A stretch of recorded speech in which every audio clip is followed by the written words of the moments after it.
And then Walking while black. I don't think so. Walking Walking while black. I don't think so. You know, the world is against you. Don't let him be. Blake, Mr. Blake, you're charged with possession of marijuana. You're facing up and silent. Anything you say can or will be used against you. You have the right to have an attorney present. If you cannot afford one, one will be appointed to you, sir. Okay. On September 4th, 2024, officers were dispatched to a possession of marijuana investigation at 100 Hollows Tree Lane in Harris County, Texas. Officer was informed defendant crossed unauthorized crossing point from convenience store to apartment complex. Officer observed strong odor of marijuana. Wait. He did what? It says he crossed an unauthorized crossing point. So I guess he crossed the street. Is he jaywalking? Yeah. Yes, Your Honor. And then Walking while black.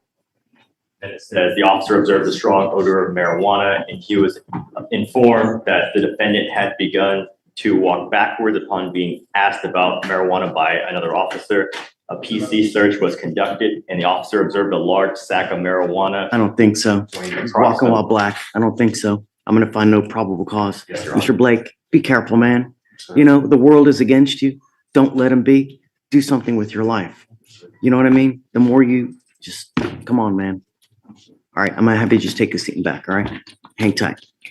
All right, Judge.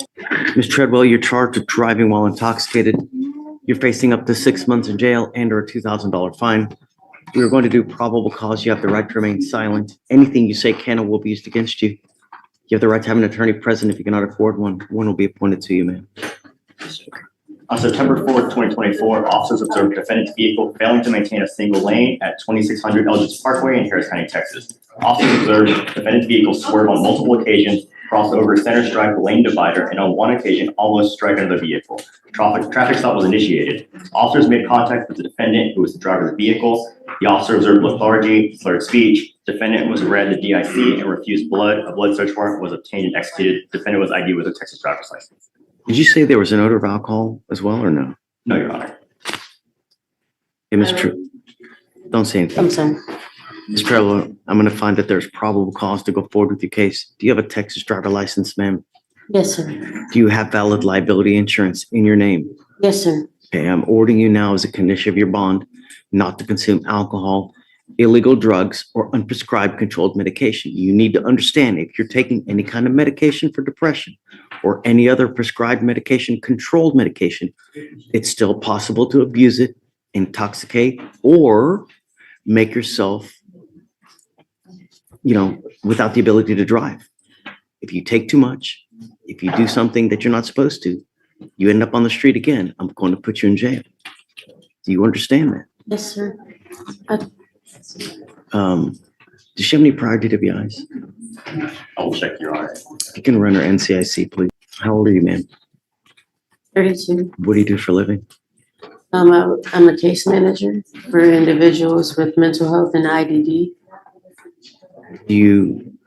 Are you married, children? I have 2 kids. I'm not married yet. You have 2 children? Yes, 2 daughters, 11 and 4. No previous DWI, just the previous step. Okay. Did you want to apply for an appointed lawyer, ma'am? I can't afford it right now. I lost my job due to this incident. I'm offering you a lawyer. Would you like a court-appointed lawyer, ma'am? Yes, please. I understand the stress about this, but don't abuse any kind of dope. Imagine if you go to jail and you don't have anyone to bond you out. Who's going to take care of those?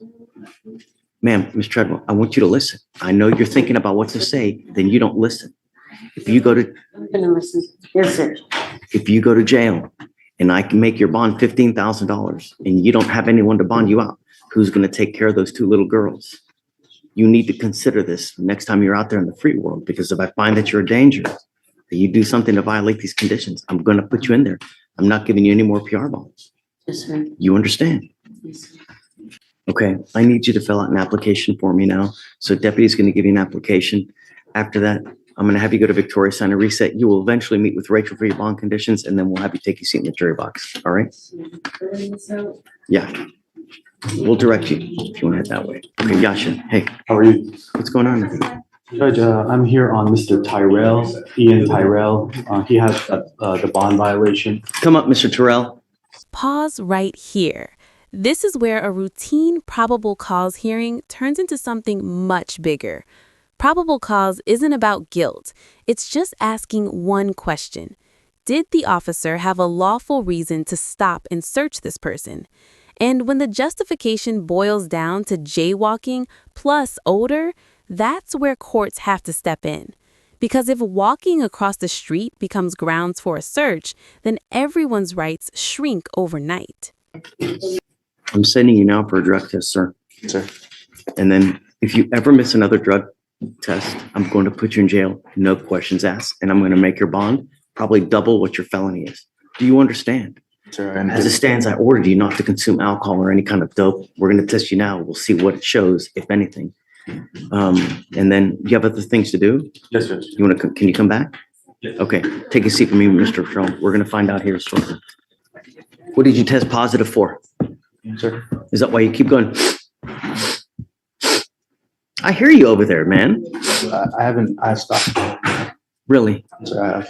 For you to test positive, that means you probably did it within the last 2 days. Sir. Okay, I don't believe you. I did it. I stopped doing it probably about a little bit under a week ago, probably like 4 days ago. Yeah, okay. But Like- I'm just being honest, sir. He I'm not admits that trying he used, but he needs help, Judge. I've I'm been- gonna He's get, getting help. and I'm gonna give it to him. I've been going into A meetings and stuff as well. It's not working for you because you're still using. And I'm not gonna take you coming here and telling me that I've quit, I'm gonna stop. I told you that when you first got here. And that was the time when you start doing what you need to do. You now have shown me that you're incapable of stopping on your own. So I'm taking you in. It Sir. goes with you. No, you test positive for cocaine. You have an open felony case. Judge, we can't put as a condition of this bond some sort of I treatment. I already did, Yasha. Some help, at least, Judge. Yeah, I'm gonna have him T-Raz as soon as we get him back in there. And if they say inpatient treatment, boom. But what's his last name again? Tyrell, we can do the TRAS right now. Yasha. If I don't take him into custody now, I'm telling him it's okay for him to do cocaine and that he's just gonna walk out of here. You think it'll ever stop?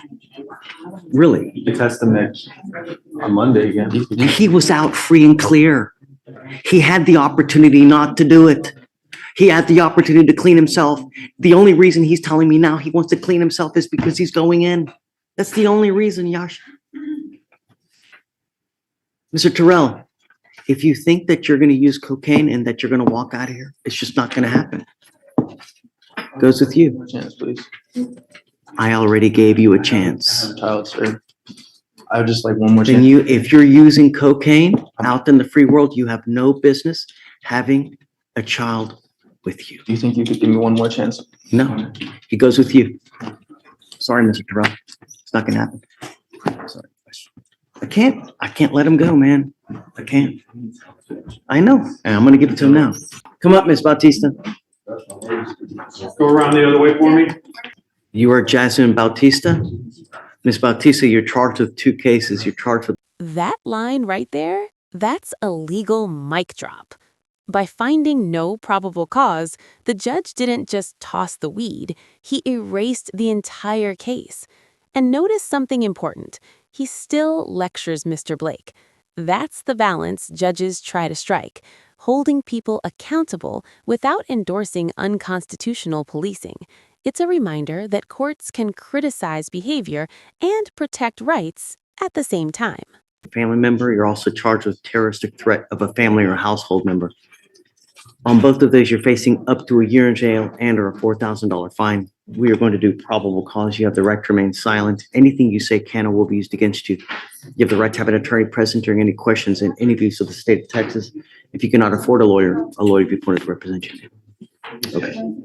Officer conducted follow-up investigation at 1505 Serpentine Drive, San Jacinto City in Harris County, Texas. Officer traveled to the residence and observed approximately a couple bullet holes, and the complaining witness advised that on August 25th at approximately 1:40 a.m., a dark-colored Dodge vehicle opened fire on the residence. No injuries were sustained. Complainant 1 advised that her brother's wife, later identified as the defendant, had recently made threats against the family. The complainant advised that her brother, complainant 2, and defendant had a fight on August 18th that escalated into a physical altercation. The complainant and other family members tried to separate them, and the defendant threatened to kill the entire family. Defendant threatened to have her brothers come and shoot all of them. The complainant, the defendant's husband, told officers that during the argument on August 18th, the defendant attacked him. Complainant advised that this was when the defendant threatened to have her brothers shoot and kill the entire family. Complainant believed the threat and fears for his life and his family's safety. Officer was given a video of the incident showing the defendant grabbing onto the complainant's leg and yelling, "You're all going to die, bitch, you and your fucking kids."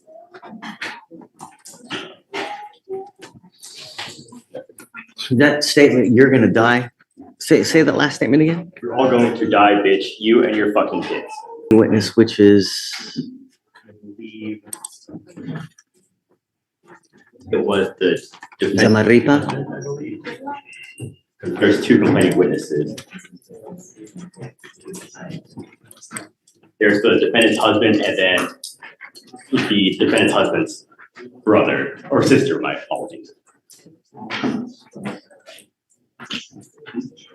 Okay, so it's a sister-in-law. So Ivan is the husband.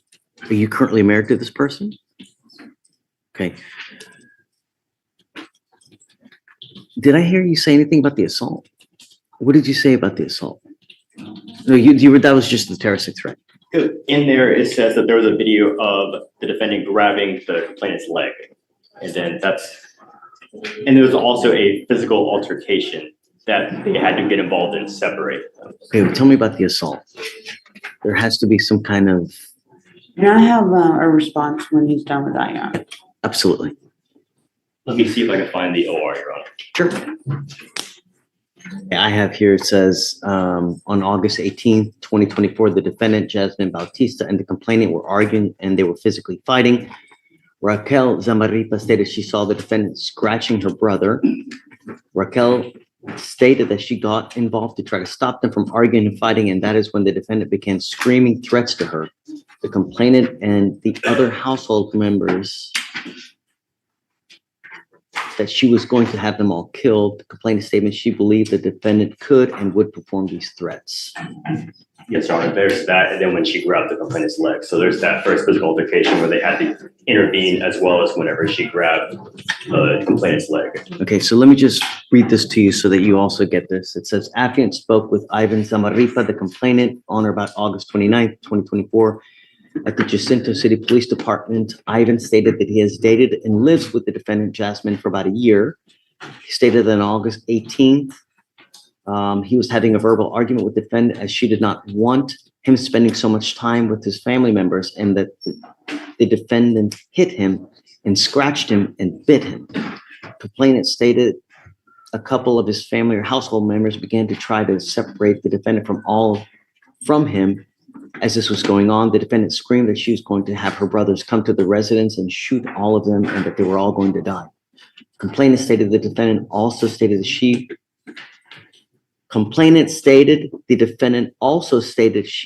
said they were all going to die, even their kids. Complainant stated that he took the threat seriously and was in fear of his family's life. And as of the date his residence received gunshots on August 25th, 2024, he is in fear of his own serious imminent bodily injury. Complainant stated the defendant caused him and his family members to be in fear of their lives and serious imminent bodily injury. Complainant stated the defendant's assaults caused him pain and injuries. He showed photographs of his injuries from the night of August 18th, 2024. Affiant notes there were several fresh scratch marks on the complainant's back, chest, face, arm, and eye. Affiant also saw 3 fresh bite marks on the complainant. Complainant showed affiant of the incident where the defendant is holding on to the complainant's leg while she is sitting on the ground, and the complainant is trying to get away, and I heard her screaming, you're all going to die, fuck your kids. Affiant looked up the defendant's driver's license number, yada yada, compared it to the video, and positively identified the defendant as Jasmine Bautista. Yes. What do you got? Your Honor, the very same day that this happened, she went to the hospital for her injuries that were caused during this incident. She filed an assault charge. I think it's one of those situations where they filed first. I have tons of pictures showing injuries all over her body. There were 6 people, family members of the defendant, that attacked my client at the house. They all attacked her, even the complaining witness on the assault here. Your Honor, if she grabbed her leg, I don't hear any statement that it caused her pain or anything to that degree that would make it a Class A misdemeanor. It seems Here it like it would have been says- appropriately filed as a Class C. No. I mean, it says here, where it says, where it is. Your Honor, the RIP was also performed as well. Okay, And it says that the complainant called the police because the defendant was threatening her brothers that she would kill the complainant's family. And then the defendant was biting the complaining witness, scratching the complaining witness, hitting the complaining witness, and spit on the complaining witness's face. And that's what was listed as far as the assault in the RIP call. do we know if that are they still communicating? Do they want to have contact or no? Ivan wants no contact. Okay, I am gonna find that there's probable cause. Ms. Bautista, I'm ordering you as a condition of your bond not to have any contact with this person, not to be in possession of any weapons. I'm gonna tell you now, I will do everything in my power to protect the city. If I hear that there's more gunshots, any kind of drive-bys or anything like that, it's just not gonna go well.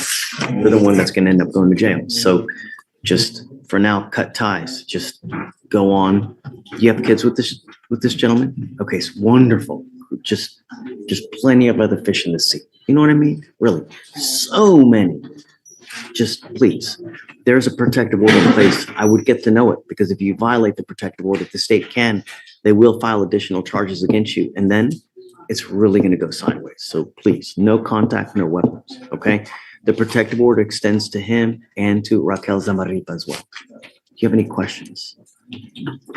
So one more thing you need to understand is that the protective order limits you from going within 200 feet of where they live or where they work. So understand that you can't go over there. Even if he calls you and goes, hey, come on over, let's talk it out. I love you to death. Come on. No, if you go, you're still in violation, even if he were to ask you to go over there. So just, if he calls you, don't answer. Calls from an unknown number, hang up the phone. If he texts you, don't reply. Just, that's it. Do you have any questions? You have a great lawyer there. She will take care of you. She's junkyard dog right there. She really. So listen to her. She'll take care of you. I will waive your appearance, but you have to stay in touch with Ms. Sims and she'll tell you when you have to come back to court. If she tells me she can't get a hold of you because you're playing games, I will issue a warrant for your arrest. You will not get any more PR bonds. I don't care what's going on there. You pick up a new case, you violate conditions, I'm going to anyone to bond you out. You'll be stuck like Chuck. So be careful, man. Okay. So for now, I'm going to have you sign a reset. Then we'll have you take a seat in the jury box. We'll get your bond conditions. We'll have you sign it and then you'll be free to go. Okay. Thanks. Thank you, Your Honor. Good to see you, Your Honor.